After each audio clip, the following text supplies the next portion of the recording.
I decided to pick up one of these little kilowatt things because I thought it would be kind of handy to have for, like, you know, doing certain tests and stuff. I know it's not as good as having like a proper power analyzer, but yeah, I don't have one of those, and this would probably be good enough to do like some just quick and dirty stuff here on the bench. So I figured, you know, like, yeah, I could use it for some other projects, but I thought I could also use it for that other video that I was working on. And as soon as I opened it up, curiosity kind of got the best of me, and I decided to open it up to see what was inside. And I'm kind of glad I did, because it looks like there might be a potential issue with this particular one. I haven't done like any testing to verify that it is a problem or not, but let me show you what I'm talking about. Okay, so here's the back of the unit removed, and on first glance, you know, don't really see anything unless you look down here. You see, this is a solder bridge. So that is the output for the live terminal. So if we look at the front here, or not the live, that would be the neutral there. So this is the live, ground, neutral. So neutral comes in here, obviously goes to something here, and looks like we're supposed to have some other stuff going on there. This is the live. The live goes straight through to the output.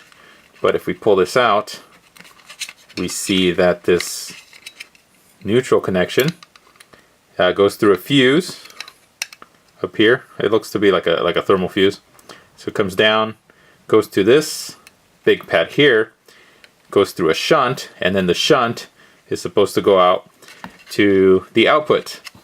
So if you've got a solder bridge right here, this shunt is not going to really be doing a whole lot of much like it's supposed to.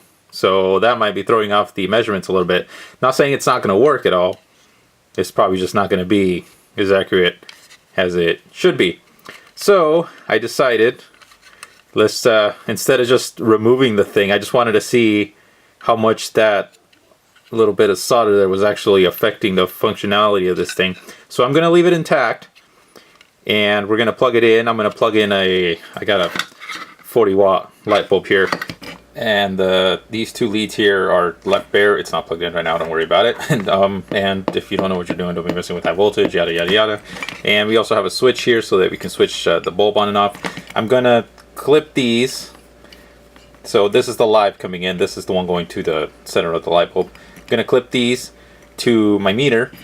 And we're going to see what kind of, you know, like current draw we're getting here. And if this thing, like, you know, kind of matches or not, and then we're going to be able to you know, test it both ways. We're going to check it with and without this little solder bridge here and see, you know, if it makes a difference or not, or if it's even, like, you know, making actual contact, or if it's just kind of smudged there, because I'm not entirely sure. I mean, it looks like it is making contact, but let's see. We'll just test it.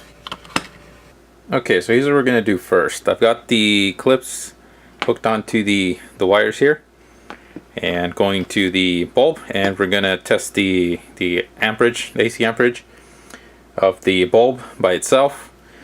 And right now, it's this switch here is not powered. It's not turned on just yet, but it's plugged in. And now let's see what we get. Hopefully the bulb here won't drown out the video. And so we're expecting about, for a 40-watt light bulb, at 120 volts, so about, yeah, 335 or so milliamps. Okay, so that's working properly. So let's go ahead and turn this bulb off. I'm just gonna put the cover on the kilowatt here so I don't risk touching anything else here. I'm gonna plug that in. I'm gonna plug the bulb into the kilowatt meter. Okay, I've got everything plugged in here. So we've got everything basically. It's the meter here is still connected in series with the bulb, and we see that the kilowatt meter is reading 121.5 volts there. So now let's go ahead and flip the switch on, and okay, bulb comes on. I have the bulb sitting over here behind this this outlet thing. So now let's hit the amperage function here, 0.33. So I'm guessing that little bridge isn't really affecting anything, unless this thing's like calibrated after effect, but I don't know. I don't know how they make these things. So let's see if we hit, where is it, watt right here, so about 40.4 watts. So it seems like it's fine. So now let's remove that solder bridge and see if it affects it at all. If we look at this really up close, I mean, it looks like it's completely bridged those two pads right there. Although I guess it is possible that maybe the solder, that little solder blob there, might be like sitting on a layer of flux, so it's not completely making contact across. But I'm not entirely sure. And if I measure this, I mean, it's going to measure really low resistance anyways because of the shunt on the other side. So let's just go ahead and chip it off. Just going to use this pick here. Oh, that came off quite easily. So yeah, it looks like it was just kind of laying on top of this flux right here. So yeah, it looks like, I guess it wasn't going to affect anything after all, but it's still pretty crappy that it's there. So we'll just remove that, make sure it falls out.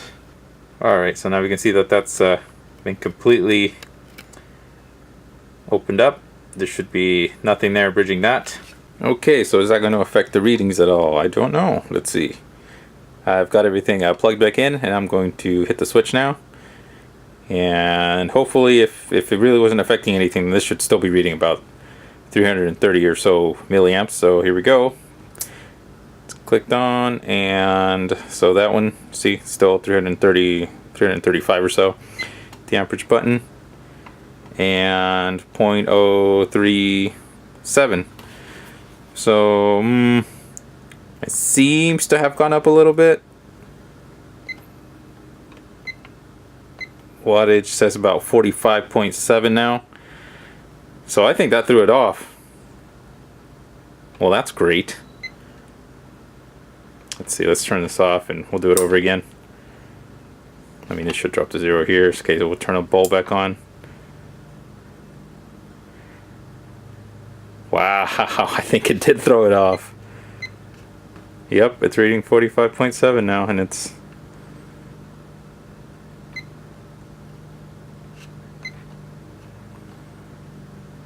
Yeah, I guess this thing was calibrated with that little chunk of solder in it. I'm just going to unplug the whole thing, plug it back in, see if it changes anything. I kind of doubt it. Pulls back on. Hit the amperage button. Nope. That's funny. Yep, it was basically, I guess, calibrated with the chunk of solder in there, and now that we've removed it, we've thrown it off. So that's lovely. There's really no adjustments inside this thing, as you can tell here, and there's like no potentiometers or anything on the other side. So I think this thing is yeah, without that, it's pretty much calibrated to like a totally different value. I don't know if maybe, like, you know, this little port right here would be for like programming the thing and calibrating it and whatnot, but I don't think it's gonna read anything proper now. So I guess that's that. There is the little chunk that I removed. So I guess that's gonna do it for this one. Like I said, I don't really think there's much I can just do to this thing by itself. So I don't know, thoughts, comments, whatever, leave them down below. Take care, guys, and I'll see you guys around the bench.